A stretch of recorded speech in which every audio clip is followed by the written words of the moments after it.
All right, we're good to go. Hey, everybody. Good afternoon. Welcome to The Change Up, making the move from niche to variety streaming.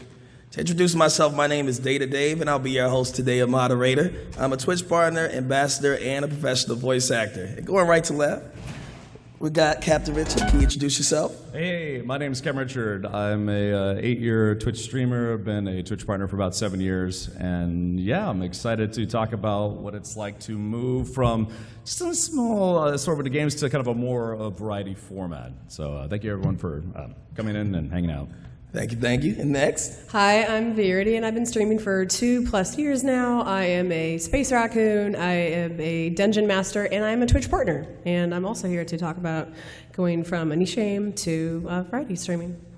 Sounds good. Next up. Hi there, I'm Maude Garrett. I have a little bit of a different story. I'm a TV and radio host that started in traditional media and then realized that digital media was the future, and so adapted. But I'm a Twitch partner, and I also play Dungeons & Dragons. Nice. And I do book clubs. Nice. And last but not least. All right, so first off, Richard, we got to get you on the D&D level, because everyone else on here plays D&D, but you? Yes. I've never actually played Dungeons & Dragons. We can fix now. Yeah, we can fix that. We can change this. Shame. They all This play panel it. is now an encounter. Yeah. Hi, I'm Cypheroftyr. I'm an RPG developer. If you've seen Into the Motherlands, that is the game I'm developing along with a very talented group of all PSC developers, writers, and on-screen talent. Our stream show just came back right before TwitchCon for Season 4. We're supported by Twitch. And the physical game will be out next year that you too can go play and go run around on Vatoa. As for streaming, I've been on the platform for 8 years, partnered for 5. I do a little bit of everything now, but when I started off my console and playing Dragon Age Inquisition, and did mostly just RPGs until I had a computer that could actually stream and play at the same time, and then I just played the same RPGs but on PC. Thank you very much. Captain Richard, I play D&D too, so you might have to take that offer up. Shame. One day indeed. Scrubbed here, right here. So the first question, what was your original niche content, and what is it compared to what kind of games you stream now? So what was the original niche, and what do you do now? Who'd like to go first? Sure, I could chime in on that. So for most of my Twitch, I guess, career, you could call it, I was streaming primarily space and sci-fi games, just a few games within that genre. And I did that for a long time. I was streaming just games like Elite Dangerous, No Man's Sky, Star Citizen, and I decided to, about a year, maybe a year and a half ago, decided to kind of branch out. So I signed to a talent management agency about December timeframe. And one of the things that they related is like, hey, publishers, they look for people who do a variety of games. Obviously, if some, like Bethesda's coming out with Starfield, they're looking for people who do space and sci-fi games. But every other publisher out there that does, like RPGs, first-person shooters, and what have you, they're going to look at your back catalog of what you streamed for the past year or the past couple of years. And they'll say, it's like, well, okay, this person only streams this type of game. We're not making that type of game. Maybe we're not going to work with that content creator. So it was one of the enlightening things for me to move to a variety format was being able to work with more publishers. And as a full-time streamer, that's, of course, it's very important. So I just focused primarily for fun, just as a hobby, space and sci-fi, but then decided to branch out after becoming a full-time streamer, and honestly, it has worked out for the better. Nice. Viridy, would you like to try? Yeah, mine's very similar. I did a lot of Star Citizen specifically, so a lot of Space End, kind of open sandpit, alpha game, and just to take a break from it all, I started to go into variety streaming because even with the chat, and you can get kind of like run down from doing the same game. So I started going out to other variety games and finding that I enjoyed a lot of kind of puzzle, adventure, RPG games, and then even pushed more into Dungeons and Dragons, and then DMing on stream. So now I do one-shots. Nice. Well, who'll go next, Maude? It's so interesting to hear niche because when I started my career in Australia, the fact, niche wasn't a thing. And I remember going from Nickelodeon and kids television into sort of like more adult content on radio, talking about music and life experience. And my then agent said, you need to shut up about Star Wars. You can't keep talking about it because you won't work in this country again. And I remember thinking that is the most ridiculous thing I've ever heard. I can't have interests. I can't have passions that define me. I had to be so vague and vanilla as a person so that I could work. So I moved to America, and the notion of niche was so exciting for me because for the first time, I'm hosting Star Wars podcasts, Game of Thrones podcasts. I'm getting as niche as I can, and so much work was happening from that. It's overwhelming, I know. And I loved that I could make a career having niche content. But then I realized that you can almost box yourself in. So when you choose that path and you start walking down that path, the difference between sort of what content was back in 2017 was you'd make content on every platform. You could make one thing and spread it over, but it was mainly on, you could do so many different things. Today I'm eating this food. Let me tell you about it over on Twitter. Let me show you this outfit, whatever it is, but it was so spaced out. And then what ended up happening over the last 6 years, is the tentpole effect. So you had to find one thing, and you had to be really, really good at that one thing. And you would only use one platform to do that one thing, and that was your tentpole. So that shot up, and that's how you get the most growth, and it would trickle down into everything else. But if you have a personality type where you can't obsess or talk about the same thing 8 hours a day, 5 days a week, you get burnout from that one niche. So that's why variety is almost like a slice of life for us, because it's refreshing. We are staying entertained. We're not getting content burnout, and we can start distributing different interests and building out from that after you've done the tentpole. That's what I learned. Thank you, thank you. And Cypher? For me, it was, so for anyone who's talked to me more than 5 minutes, you know that I'm a big Dragon Age BioWare nerd. I played Dragon Age Inquisition so many times, I used all the save slots on the PS4 and PS5. So for me, it was a love of something that I had, excitement over a new console, because it came out basically when the PS4 launched. So I actually took a week off work, got my PS4, got it set up, and once I figured out how to stream, that was all I did for a week. And it wasn't like, ooh, I'm going to be like a big streamer. It was like, no, I'm just a big nerd, and this is my vacation to play Dragon Age. And I didn't even know if I'd like streaming at that point, if I would enjoy it, how it was, because I didn't know many other people who streamed, let alone any other black streamers very well. And then after going through Dragon Age Inquisition, I was like, oh, I could hit The Witcher 3, because I think they came out similar time frames. And, you know, long-form RPGs are my jam, but a lot of people, they will be there for that first run of it, maybe. But then after that, it was like, well, people aren't really enjoying this. You know, and how many times can I replay this back to back? So I decided to branch out into, you know, my other first love in gaming, fighting games. I'm a big nerd, as you can tell by my Ken shirt. But I grew up with arcades, and I grew up with Soul Calibur, Street Fighter, Mortal Kombat, lived through the whole, oh no, there's blood in a fighting game.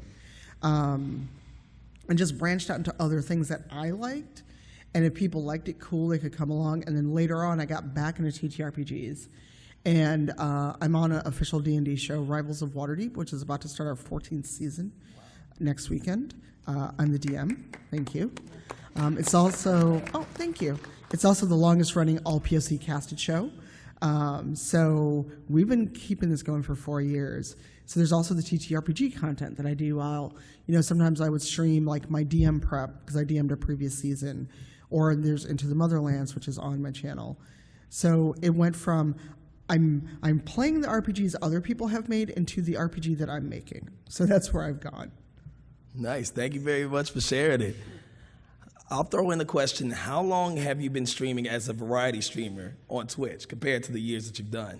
Can I throw it to you first, Tanya? Sure. So November 17th will be my 8-year stream anniversary. November 2nd is my partner anniversary. I'd say variety would be the last 4 years of those 8. The first years were pretty much long-form RPGs. I would stick with the game until I finished it. Mm-hmm. So I wouldn't have like Monday I'd do this, Tuesday I'd do this. It It's Dragon Age Day every single day. It's Geralt Tuesday, but every day is Geralt Tuesday. I mean, it's Geralt. Every day can be Geralt Day as far as I'm concerned. And then I would just stick with the game no matter how long it was. I would do the DLC. So the first 4 years were basically 3 games that took me forever to finish. I can identify with that. I still need to finish a lot myself. Maude, what about you? I have been streaming on Twitch just for 2.5 years, and that's it. I was a pandemic switch. I made the switch in the pandemic, and I think a lot of us turned online when we were stuck in our homes for months at a time.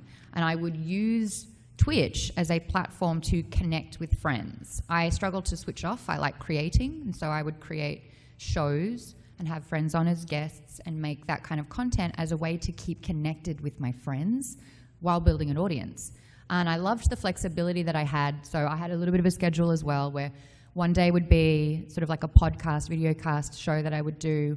I have this thing with Geek Bomb, my company, where we ask you what your power is, PWR, and it's an acronym. What are you playing? What are you watching? What are you reading? And I find that that common interest and that passion where you share, it not only acts as a data bank full of great recommendations, but it connects people on that level that we were craving for during the pandemic. Because I don't know about you, but I went straight back to Dragon Age at the start of that pandemic because it was a safe, fun place for me. And then Witcher, and every day was Geralt Day. And so I used Twitch as a platform for that, but then I launched a show that I'd been doing in person on Twitch because we couldn't leave the house. And so I did season 3 of Fungeons and Flagons, which is Dungeons and Dragons, where I throw out the rule book and I actually make characters on the spot with people. It's an interesting thing that we do. We improvise a character. It takes about 5 minutes, and by the end of that 5 minutes, you have a fully fleshed out character that you would die for. It's interesting. Sounds nice to have. You got a favorite one? Favorite name of any characters? Oh, I'm the moderator. Oh. So I'm the one sort of the DMing the whole thing. Yeah. I had a friend build a character who was like a brutal fire mage called Parry Hotter. And I think that's my favorite. I love it. I love it. Thank you for sharing. Viridy. Yeah, so I even started streaming on Twitch and streaming in general because of just going online to game with friends during the pandemic. And then I had people saying, oh, you know, you'd be hilarious, you should go on Twitch. So then I started streaming on Twitch 2.5 years ago. And then within a couple of months, because I play Star Citizen, that's still my main game. And whenever there's like a new patch or it gets too buggy, then it's Viridy. So I started doing Viridy about 3-4 months into streaming. And it also got me back into D&D, and it had been like 10 plus years since I'd done D&D. And then I started playing games with friends, being in their streams of D&D, and then to starting to DM my own just a couple months ago. So yeah. Nice. What about you, Captain Richard? Again, yeah, I've been on the platform for about 8 years now. I just celebrated my 8th anniversary on the platform. But yeah, I made the shift to Viridy just a year ago. So it's been about about a year and some change. And honestly, things have gotten better. You know, as a full-time content creator, being my own boss and kind of run things for myself. Switching to Viridy has actually improved things. I know it's a very daunting task to be like, okay, I mean, I know I have my core audience. I know this is what I'm known for. But I just decided to, based on some suggestion from my management and everything, I decided to move to more variety, and honestly, it has been working out for the better. Can I ask, just on that, if you build an audience purely around one game for 7 years, how is it for your audience to start adapting to your new schedule or palette? Honestly, and I think that's a concern for probably all the folks here. It's like, hey, if I switch to Viridy, what's going to happen to my audience? And yeah, I mean, you will see a diminished audience. I think that's just a fact. Some folks will be there for you, which is great, and some folks will be there for the game. So when you do move to something else, you will see a diminished audience, but the folks who are there for you specifically because they enjoy your content, they enjoy hanging out with you, they enjoy what you're doing, they do stick around. And in my case, I was very fortunate that a large portion of my audience did stick around, and it's awesome. I thank them pretty much every day for doing so after changing formats. Indeed. Honestly, you touched on it a tidbit as to what inspired it, so I guess a question would be 2-part. What inspired the change, and how has it improved? I know you mentioned improved it, so what are some ways, Captain Richard? Well, it's allowed me to work with more companies. For the 7 years that I was kind of streaming just a singular genre, space and sci-fi games. I mean, I was fortunate to work with other brands, like physical peripheral brands and that sort of thing, where it's not specific to any one game. But that's the kind of the biggest difference that I've seen, is that more publishers have been willing to work with me to help promote launches or ongoing games, DLC releases, and that sort of thing. And that's been I've seen a very positive uptick, because now I have the metrics that show it's like, yeah, okay, so in say like 2018, 2019, it's like, oh, you only streamed say like 15 different games over the past year, and now moving to a more variety format, it's like, hey, okay, we see you streamed 50 different games under like a whole rainbow of genres, and they're like, that's great, because it means that you'll be a great promoter for something that falls under what we're doing as opposed to what you used to be doing. So and it's great, like income-wise, it's also been a lot better. So Thank you. Okay, so what inspired the change to switch to niche for variety content? Anyone take it? Sure, I'll go. For me, it was wanting to do something that wasn't gaming, like a video game or TTRPG. I actually started making dice and decided, okay, while watching resin literally cure would be the most boring thing ever, doing the mixing, the pouring, and then switching over to inking dice that were already done, it actually was interesting. It was something to do. Or going back to painting minis. I love painting minis. I've gotten back into it since also getting back into D&D, because it had been mumble years since I'd played before 5th edition. And it was something, creative, but also that wasn't tied to me sitting at a computer. And, I kind of put feelers out saying, hey, to people like this, but I realized when I'm painting minis, I can sit there and the time just flies by. It's something creative. I'm not worried about being on camera. I'm just showing what I'm working on. And I enjoyed it way more than gaming. And I know all through the weekend we've all talked about numbers and metrics. I also can't see my numbers when I'm doing that because I'm looking at chat on my phone. So it takes that one element away. Because with games, I didn't want to play what's new, what's out there, and be the small fish in the big pond of everyone going to play. Oh, Cyberpunk updated, everyone's going to go back to playing it. Nobody's going to come watch me play it because, well, I don't have that audience that is really into it. Unless they want to see me critique the game, which, I do, but I also got out of being a video game journalist for a reason. And it was fun. It was something creative to do because other than writing for jobs, I hadn't done anything really creative in a long time. So it was fun, but then also, as all of us know, people decide to backseat even inking dice. And I'm just like, are you for real right now? Are you really telling me I should have picked a different color for these dice that you're not going to use or see? Or people telling me I should sell something. I also just wanted a hobby. And, while I was streaming part of the process, those dice were either for friends to see what I could do, to kind of try something new and learn something new, but they were not to sell. I was absolutely adamant. No, stop asking me if I have an Etsy shop. No, stop telling me better ways to make these dice saleable. This is a fun hobby that I wanted to do and learn a craft for myself. Tried needlepoint, did not work out. Tried crocheting, I'm the clumsiest person ever. Just give me knitting needles, I'm okay.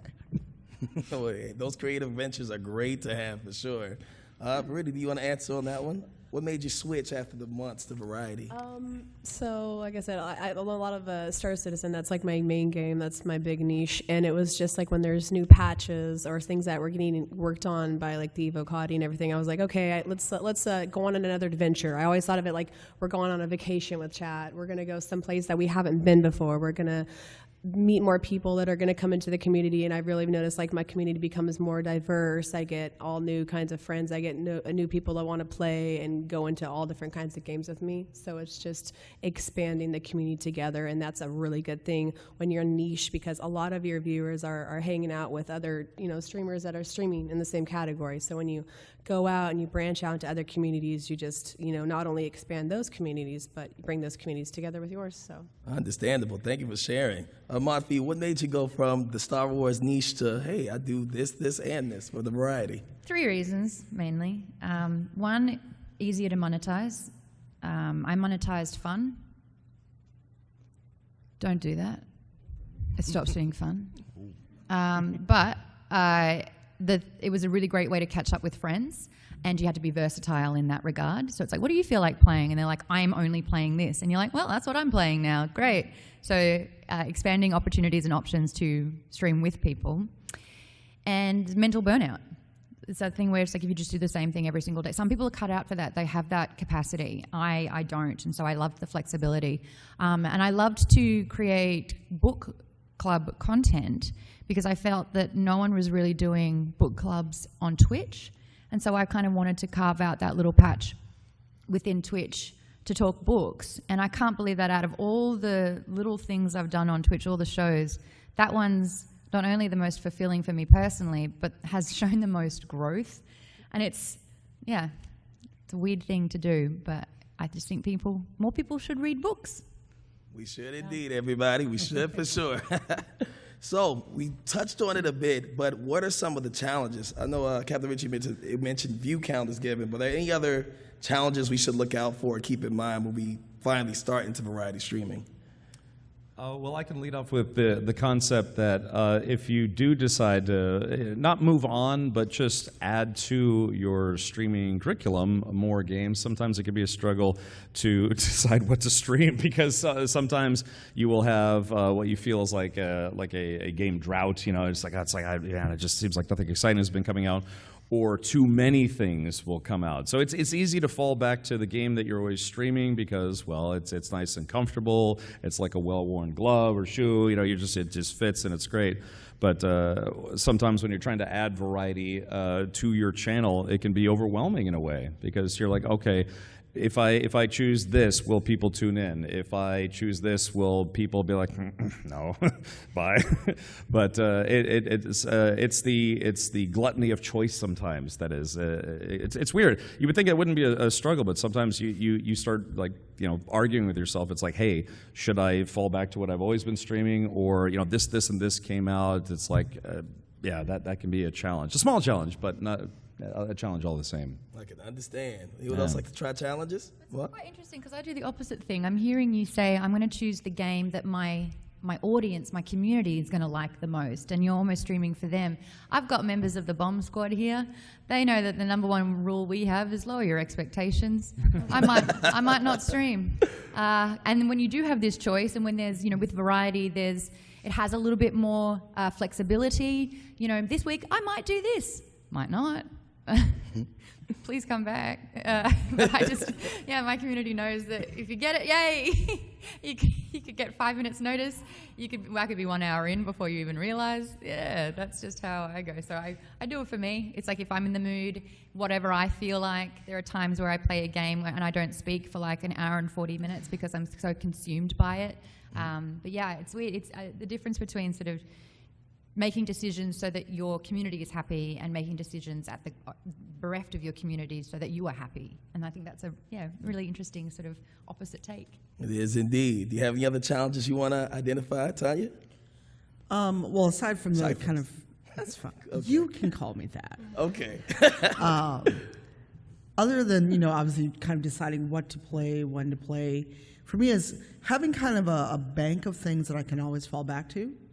So for me, if all else fails, I will go back to Baldur's Gate 3, Dragon Age 2, Dragon Age, well, not Inquisition because I broke it with mods right now, Mafia 3. So having a bank of games that are both comfort games and games that are low effort, something where you can play it without and I don't want to say having to think because depending on the game you have to think a lot, but you can engage with your chat a little easier, but also be cognizant of what is it you want. Realize that and accept that your audience, your community may not come back or may not come for certain games, and that's okay. Because I too ascribe to I'm playing what I want to play. Because I've stopped asking what people want me to play because they always go, oh, whatever you want. And I'm like, that's not an answer. I asked a question for a reason. So this is what you're getting unless it's sponsored or something where I've got like a schedule or something I have to do. You're getting what I woke up and felt like playing today, whether that's I'm going to spend 5 hours on this complicated mini, or we're going to play Dragon Age 2 for the 50th time, and I'm going to go romance Fenris like I always do. All right, thank you. And Viridy, are there any challenges you feel that comes with the variety streaming? I would say it's like a lot of what Cypher was saying is not sweating the numbers, remembering that there's like people that are part of your community that are there to be with you no matter what, and those like the people that you want to remember you're entertaining, you're providing like, entertainment for them, you're taking them out, you're taking them on a vacation, you're taking them to a place they wouldn't be. So having a set of games that you really enjoy, like she was saying, like that you either have prior downloaded, so you're like, hey, today we're going to go on this adventure, or even trying to include your chat in it to kind of get them in more engaged with, you swapping a variety, like, hey guys, what's a game that you'd really like to see me play? Like if I don't really like horror games, like, oh, what's a good horror game? Let's hop in that. Or what's a good adventure game that you can help me solve? And just providing a place that like not only some of your chatters wouldn't normally go to, but a place that you can like go with them and they can engage each other with you. So. That I can understand. My chat guides me through half of them. Yeah. So we did speak a bit of the benefits being both mental health, fun, and brand. So I'm going to skip to the next question, where it's like, how long did it take for your community to adjust to the transition from niche to variety? Was it a long, short period? How do you feel? Does anyone take this question? They've adjusted? What? No.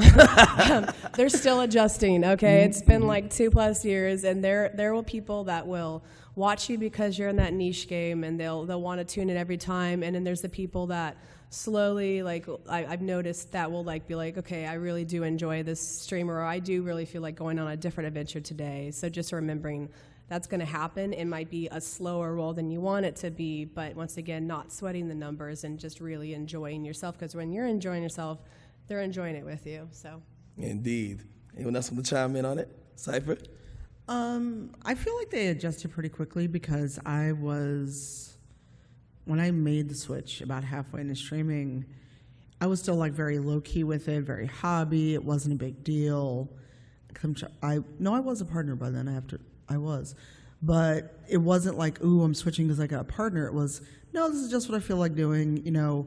As much as I do enjoy, the Dragon Age series, Mass Effect, Witcher series, I want to mix it up because at some point, even I can only spend so many hours in Kirkwall or in the hinterlands being chased by bears. And I just wanted to do something different, and I just framed it as, if I keep playing the same things over and over, if someone comes in and goes, what, no Witcher today? No, I felt like playing something else. You will not die. If you think you will die, I can't help you. I'm also a little sasspot, as most of the people on this panel will attest to. And I just made it clear, like, this is what I feel like doing. If it's not your vibe, it's not what you want to do, or if there's a game I'm playing you're not interested in, it will not hurt my feelings if you don't come to chat today. Also, that is the thing you need to learn to tell your stream. Look, if you're not into the game or the content I'm doing today, feel free to lurk, come back when I'm doing something you're into. I will not be deeply offended. And if you are deeply offended by that, that's a whole other panel that we're not having right now. Understandable completely. Well, to hop on another question similar to it, how did your Twitch community help? Were there any ways, whether it be mods, viewers, or even friends, that helped that transition go smoothly? Well, one of the things that I found surprising, actually, after trying to switch to more of a variety format, is I had people tell me that they actually appreciated the fact that I was trying new things, checking out newer games that were kind of outside of my wheelhouse. So when we talk about core audience, these are people who will come by and hang out with you. They'll watch your stream regardless of what you're streaming. But it was surprising. They actually told me, it's like, hey, I love the fact that you actually check out different games, specifically newer games, because they're like, hey, I already know that you stream this one specific game or these kind of games. I've seen it. But they're like, hey, you're streaming a game that I was thinking about playing or thinking about buying. So they've told me they appreciate the fact that I've moved more to variety so that they could see a different set of games, especially newer games, because they're curious about what to play. There might be some malaise, and they're like, oh man, I want to play something new, but I just don't know. Let's see what Captain Richard or Viridy or Cypher or Geek Bomb is streaming, and if it's something new, it's like, hey, okay, let's check it out. It's the interest factor that is what's nice with that comes with variety. Good deal. Were there any other ways? What? Well, I just want to tangent. I can't believe we haven't really spoken about it. The biggest difference between niche and variety streaming is personality-driven content. If you are a niche streamer, it's because you're very, very, very good at that game. And people watch you to learn that skill set, to learn about the intricacies of that game. So if you want to transition into variety streaming, you need to become a personality-based streamer. So then people don't depend on wanting to see the game, they are there for you. And that is the easiest way to make that transition. They're there for you. So it's almost irrelevant what the game is. And it sounds like you did that. It sounds like over the course of this time, people, yes, were there for the game, but then it sort of transitioned into being there for you, so they supported you on that journey. Yep. Now, not everyone's cut out to be a personality-based streamer. I find it incredibly fascinating to watch those speed runs, people who are like, not a word is said, but some of the best game playing I've ever seen in my life. Like, that is so fun to watch. But they, to get to that point, had to play that game singularly for so long that it's like, you know, they could perfect it completely. Personality streaming means that it's not as much about the game as it is you making that game entertaining. You commenting, interacting, building that relationship with your community, making them feel seen and heard, making sure that the moments in the game are quotable, funny, laugh out loud, in-jokes, all of that. And once you've built that relationship, then the game is irrelevant because you are the person that's making it a lot of fun. So how did my Twitch community help with that transition from niche to variety? They let me yell at them. I wish I was joking, but we play Chef Squad, where the community come in and they have to like hashtag all the things in the kitchen to build out the recipes. And we've got quotes from playing that basically is just like, fuck, pickle, now! And I yell at my community and they're like, can we play another game? And I'm sweating like Maude Garrett, being like, I am angry at everyone. I'm like, you're out of the game. You can't, I didn't get onions in time. My community were like, we're in Maude's bitchin' kitchen. So thank you to my community for letting me yell at you. Sounds great. You make an amazing point, because our next question is, what are some tips you can recommend to streamers to ease them into making that switch? I'll add on to that, to your point. What are some advice you can give people that want to be personality streamers? Are any tips you can give? I'll throw it to Maude if you don't mind, of course, but what are some things they should work on? Wait, did you want me? You go ahead. Yeah, either or. I was like, did I jump in line? No, you're fine. In terms of being a personality streamer, and this is regardless of your content and what you're doing, if you're not engaging, people will not come back. Whether it's you're super bubbly, you're super up, or whatever that is, or you're kind of deadpan serious, very dry humor, whatever it is, you have to make people want to come back for you, like you said, because I have done things like literally sat there and done like packaging up things to mail out people, and I've had more people show up for that than me playing like Mafia 3. And I'm just like, this is weird. Okay, sure. I'm sitting here chatting while I bundle up stuff to go to the post office with, but okay. And I think if you are welcoming, have a good community, moderate your community and actually make it a place where people can come back to you and feel welcome, then they will come back no matter what you're doing. And for me, a tip I'd have is go back and watch your streams. Go back and listen to what you're doing. Do you notice a dip at certain content? And not to say that the switching content is bad, it's, okay, what am I doing different in the stream where I had a dip in viewers or a dip in, like maybe I had a bunch of people to start and then they dropped off. Did you switch games? Did you switch categories? Actually sit down and evaluate your own content, but also think about why you want to switch to variety. A lot of times on panels I've done this weekend, it's always come back to, why do you want to do the thing? Why are you doing this? What is your motivation? Do you think variety is a hot new thing and it's suddenly going to get you hundreds of viewers? Maybe, I don't know. But if that's your reason for doing it, I would suggest you reconsider becoming a variety streamer. There is no one magic bullet to make you super famous, get a bunch of viewers, a super high CCV, get you partner if you're not. Evaluate why you're doing it, what you're doing now, what makes you unhappy, and what is it you like to do that you may want to share on stream.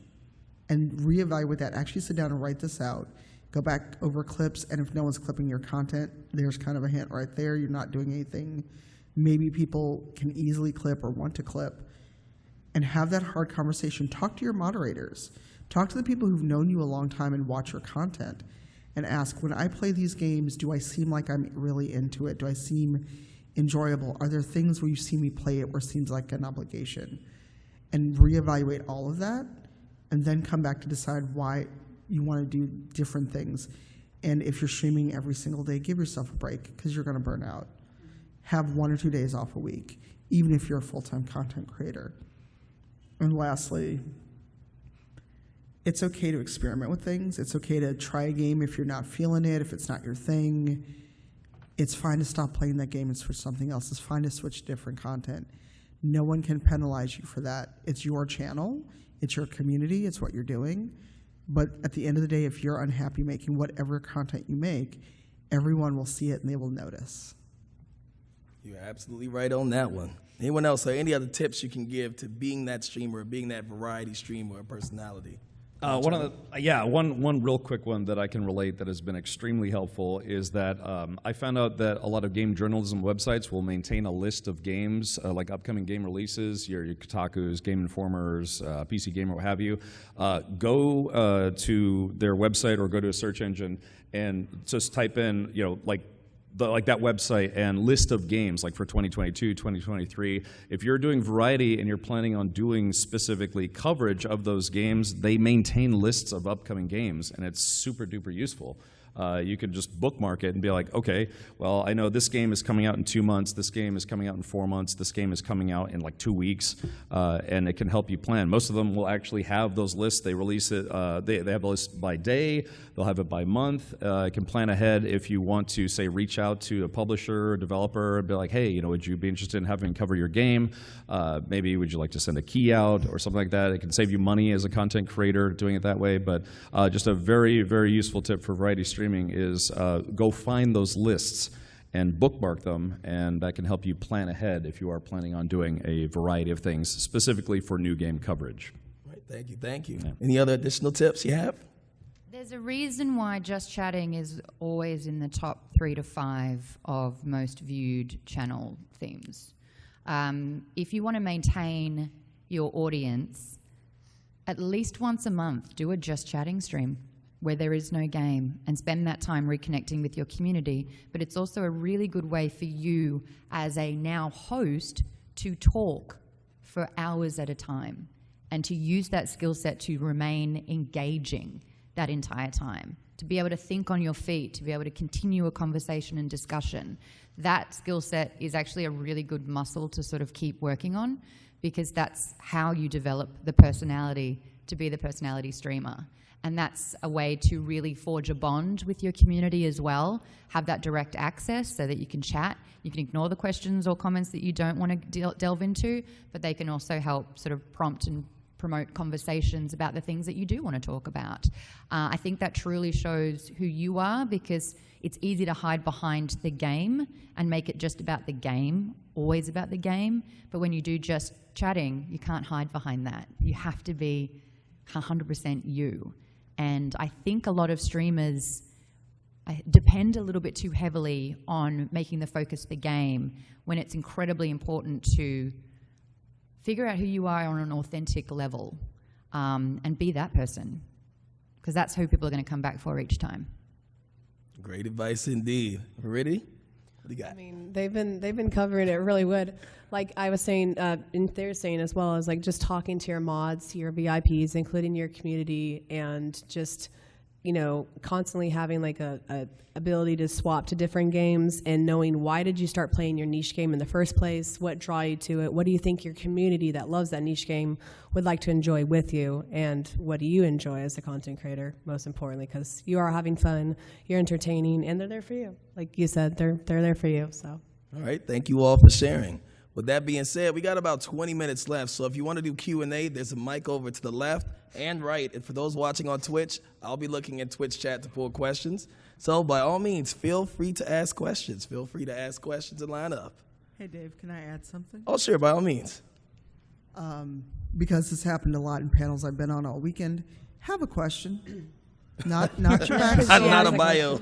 Not your backstory, not your bio. You've been streaming for 15 million years and you don't understand. No one cares.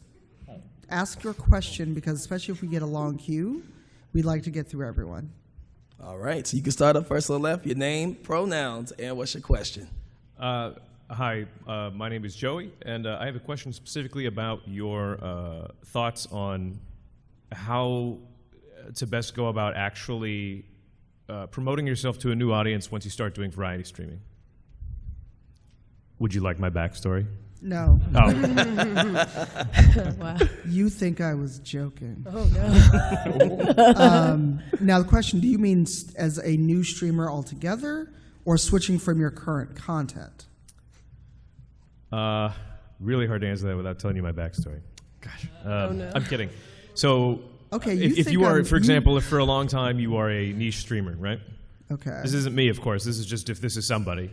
If you're a niche streamer and you are relatively successful at that, but you sort of feel like there's maybe a cap on the game that you play, or maybe you got hired by the publisher and then you're like, hey, maybe I should go back to streaming, but it would have to be as variety. How would you go about actually promoting yourself to a new audience? Because you're going to lose some of your primary audience when you switch to variety. So how do you go about acquiring new viewers? I mean, use social media in the way that you've been using it when you were a niche streamer or anything else. Just say, hey, there's some changes coming to the channel. I'm, moving from X content to branch out a little bit more, refresh my content, change what I'm doing. Love it if you came along with me. And if you're new, this is what I'm doing, so you can find me X number of days a week. You promote it the way you'd promote any other thing that you're doing on your stream. I mean, I think Richard probably is better to address that since you did the same thing for 7 years, right? Yeah. I would just relate that if you are moving into a variety format, try to be engaging with new people who do come to your channel. I mean, at any given time, there's hundreds of thousands of people on Twitch. And you might be surprised that someone new will come by and maybe inquire within, say hi, ask a question. And it does help to be engaging. So that's one of the nice things about variety is the fact that you are playing something different. So there is going to be a new audience, potentially, of people you've never met before. And they are going to come by and check out your channel, check out, because they might be interested in the game specifically. There are always people surfing on Twitch. So if you do see some new faces, quote unquote, just be engaging. Just say hi. It's the simplest thing you can do, and people really appreciate it. Just acknowledging the fact that they have taken the time to say hello to you, and you can say hello back. Thank you for your question. A little too close with the mic. All right, your turn. What's your name, pronouns, and what is your question? Hi, my name is Brian. I, he, him, his, and my question is, for any new streamers or small streamers who eventually want to get into variety streaming, but they care a lot about growth, let's say they want to grow the quickest they can, would you recommend them to actually start from a niche and then transition, or should they start immediately from variety? Yeah, that is honestly a good game plan, because at least you have some consistency up first, testing the waters if you're a new streamer, and going from something that you are comfortable with streaming, reasonably frequently and hopefully consistently, then from there, that's a good stepping off point to moving into a wider variety format. So that is, you've got it. That is a good game plan. Yeah, I suggest go niching into something that's not too overly saturated, that is around 1,000, something like that, and then moving on from there, building your core group of viewers, and then taking them, like I said, on a journey to other games. Just make it like a journey, an adventure into another niche. But niche is, or not another niche, another variety. But niche is a good way to start. Yeah. I would recommend that for sure. Only thing I'll add is stop calling yourself a small streamer. You're a streamer. Yeah. That too. Well, thank you very much. Thank you you. very much. All right, on the left, your name, pronouns, and what is your question? Yes. Hello, my name is Baden, he, him. I wanted to ask a question about multitasking. I know when you go from a niche, wasn't loud enough. Oh, you're a little bit close to the mic. It's okay. Okay, A little sorry. bit closer. Okay. Eat the mic. It's okay. So I wanted to ask about the transition from niche to variety. Basically, you have to do a lot of multitasking, right, when you're playing games, when you talk to a streamer, as a streamer. So when you go from a niche, you're playing one game a lot, you get good at it, you don't, it almost becomes like muscle memory. When you go to a variety of games, you're learning new games on a regular basis. So when you're doing that, it's harder to engage in chat, right? You get in the zone. So how do you overcome that, or do you kind of let it go and go with the flow? I'd say one of the easiest things, because my brain, I always call it featureizing. It has a problem multitasking. I am like learning a new game, and when you go from one game that you've niched into to like a lot of different variety games, I'd say the easiest way is to just be constantly talking to chat, constantly talking through, like, what do I do here? Like, am I supposed to touch this? Am I supposed to like poke this? Even if you're talking to yourself, you're kind of engaging in chat and learning with chat, and that's just another way to get chat to hang out and engage with you. Because if you're learning the game, there's a good chance the people who are tuning in are also learning the game. So it's a good way to build that rapport with your audience, because you're both learning and you're both struggling. It's like, why isn't this button working? I don't know. But yeah, it's just, just try to make it relatable. Like I said, if you're learning, good chance your audience is learning. Thank you. Thank you for your question. We'll actually take one from Twitch chat. I'm going to paraphrase it, but is Galactic Surfer. How do you feel about the choice of variety when you're basically a streamer and you're depending on that monetary amount? You're niche, but you're like, I want a variety, but I could be risking money, versus a casual streamer saying, hey, I'll just do variety today. This is something I'll do on the side. Long question, but I can try to paraphrase it. Well, just to jump right into it, it is that balance between having your game that you're comfortable with, you know it, you love it.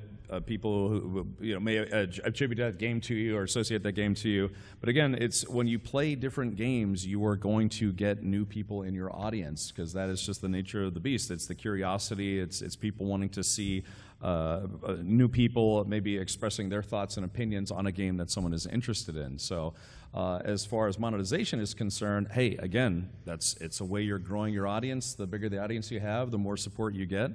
And it can be very beneficial in that regard, because you might have a dedicated core audience and they're very, very supportive, but if your audience isn't growing, you'll never get past that certain point. So yeah, you may see some diminished returns going variety initially, but you're exposing yourself to more people, hopefully just in a normal way, but yeah, it's about showcasing what you've got to new people. That's the benefit of variety, and that can be also beneficial financially.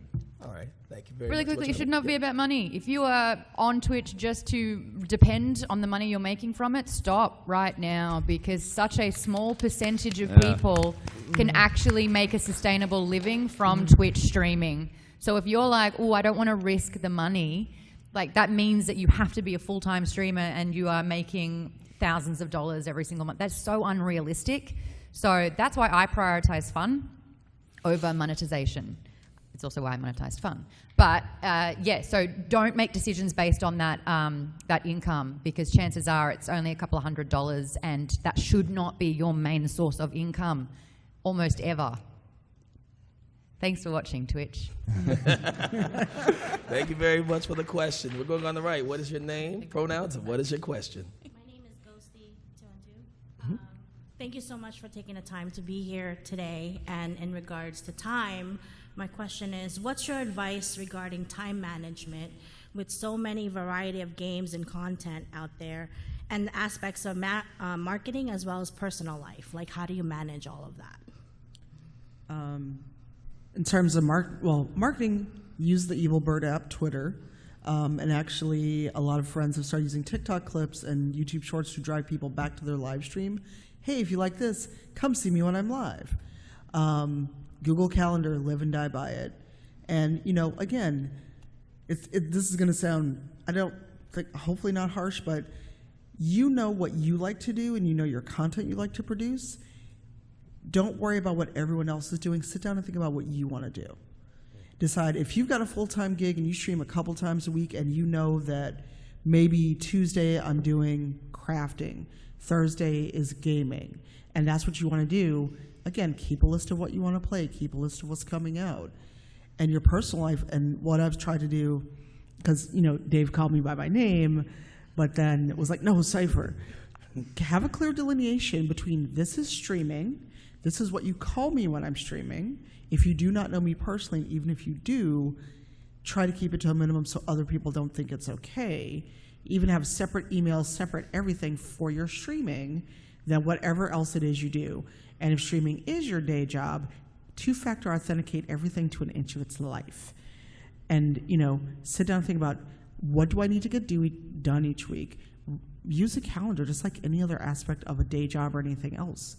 Because at a certain point, this is also a job. You are still a self-employed contractor to Twitch. So it's setting boundaries, think about what you want to do, how much time do you realistically spend on screen and off, because you have to do work off stream, and then is all of this worth it? And this isn't to dissuade anyone from ever streaming. Sometimes it's too much work, and sometimes you need a break, or sometimes it's not your bag. But I live and die by a Google Calendar. Yeah. Well, thank you for your Thank you. question. Thank you. All right, your turn. Name, pronouns, and what is your question? Hello, I'm Marcos, he, him.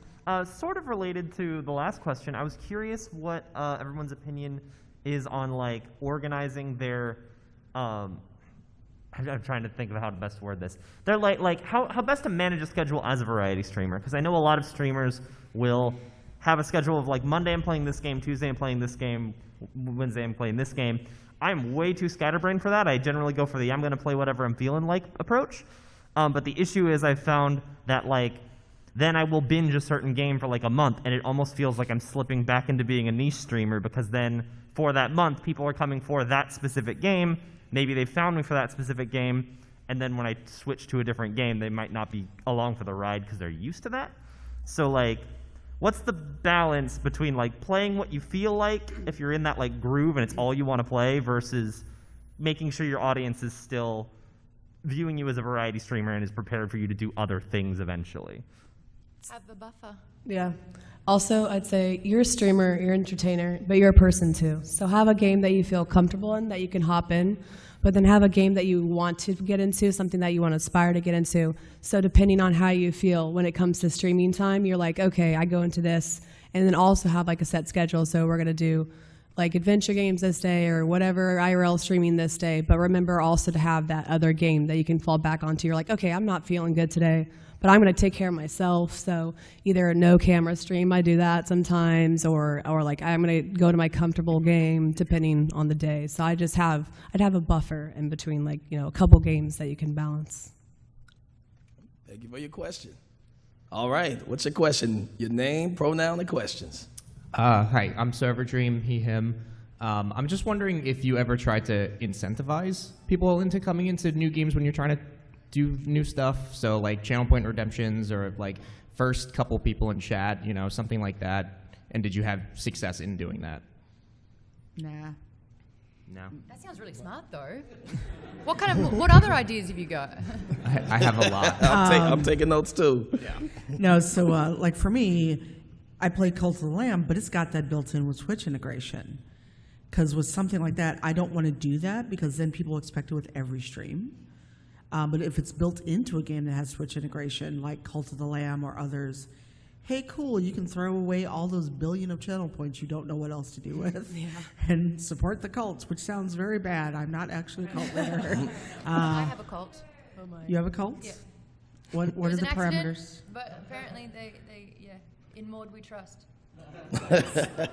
Works better in your accent. Do I get a cool shirt, though? We could do shirts. All right. Let's talk about the cult later. There is a blood sacrifice. Okay, cool. I'd say channel points, polls, anything, especially when you're first starting, and always change it to keep your community engaged, you know.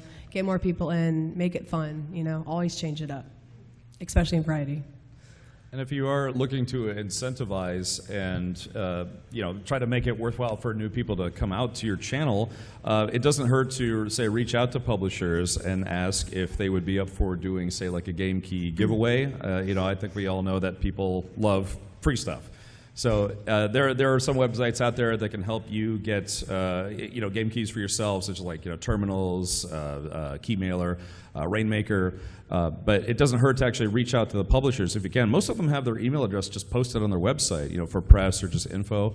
And yeah, that's one of the things I found that can help if you are looking to branch out into newer games. Just ask them if they would be up for doing, say, like some key giveaways. And you know, that will help at least, you know, for that stream retain an audience, because you are giving away the game that you're streaming, and that can help. I found sometimes when you do giveaways, you'll have a influx for the giveaway, and then they're gone after they've taken the free thing. So be wary of that. Do something like more frequent giveaways, but on the smaller scale, like a more effortless thing. I gave away a laptop to someone who'd never heard of my name before, so that was great. Always ask, though. Don't be afraid to ask. I'd say. All right, thank you for your question. All right, the last question. What is your name, pronouns, and your question? Hi, I'm Storm, he, him. My question is, how much are you depending on those people who, I guess, like, we'll call them like your ride or dies, like those people who are going to be there all the time and you know that they are, usually your mods. Are you doing meetings with them on a regular basis to say, like, these are the things I want you doing? Like, how are you utilizing them in such a way that you know they're going to be in the chat, you know that they're going to be doing things? Is that like done through Discord? What are your recommendations there? I check in with my mods, but I'm very firm in that you have a life outside of the stream. Mm-hmm. Never, ever do anything to prioritize my stream and being there over what you have to do with your life. Because a lot of my mods also stream. 2 of them are sitting in the front row. And if anyone ever does it, I'm like, please never prioritize the stream. I check in and go, hey, is everything cool? The only time I will do it is for a structured thing like Into the Motherlands, because we know every Wednesday, 2 hours, we're here, we're front page. I just ask who's available. There's no expectation. There's not like, oh, you have to be here, you're no longer a mod. If I've trusted you with a mod sword, I trust you enough to take care of yourself and other things. Because I feel like if you start expecting your mods to be there because you've made a switch or because of something else, and not just the, hey, you show up when you can, and maybe that's just how I work with moderators, but trying to ensure people will be there just because you're making a change, unless it's some big announcement stream, that's not how I do things, but that's me. I'd say utilize the tools that Twitch has provided you there's so many different moderation levels that you can just set to make mods' lives that much easier, having like a clear Discord channel, having your DMs open, things like that, so that you have a clear communication, but also remembering, just like you're a person, mods are a person too, so don't count on them being there, and have it set up so if they're not able to be there, you're not, super reliant on them, whatever you have your channel set to, so. The only thing I could add to that is something as simple as just saying that you appreciate them. You give a shout out to your mods on your channel, give a shout out to your VIPs if you happen to see them in chat. Again, we're all human, and it just feels good to be appreciated. Yeah. All right, with that's all questions. First off, can we get a round of applause for our panelists? Thank you all for being here. And from left to right, where can people find you on social media, starting with Cypher? I'm Cypheroftyr everywhere, CYPHEROFTYR. The D&D show I'm on Sundays is Rivals of Waterdeep. Our Twitter is Rivals Waterdeep because OF was too much. And Motherlands is Motherlands RPG. That is Wednesdays, 4 p.m. Pacific, 6 p.m. Central, for 9 more weeks. And I will be at PAX Unplugged in some capacity in December. Thank you. Maude? At Maude Garrett on everything now, because, hey, I was Geek Bomb on Twitch, but that was really hard to talk to people because they're like, who is Geek Bomb? And I'm like, it's Maude. So I'm Maude Garrett on everything. Say hi. All right. I'm on Twitch mostly too, twitch.viridy, and on Tuesdays I do D&D one-shots, and then otherwise Tuesday through Sunday I'm playing a variety of whatever, mostly Star Citizen. So. And Captain. That's me, twitch.tv/Captain Richard. And if you ever had any questions, like here at this panel or even online, I love to talk to people. If you have any questions about breaking into streaming or advancing your career, just reach out. I'm willing to help. Also, want to give thanks to DataDave here. Come on, let's get a round of applause for DataDave for hosting. DataDave, where can people find you? You can find me on social media, DataDave TV everywhere, and on Twitch, DataDave. So you all have a great day, and one round of applause for them one more time. Thank you very much, everybody. Thanks so much for coming out.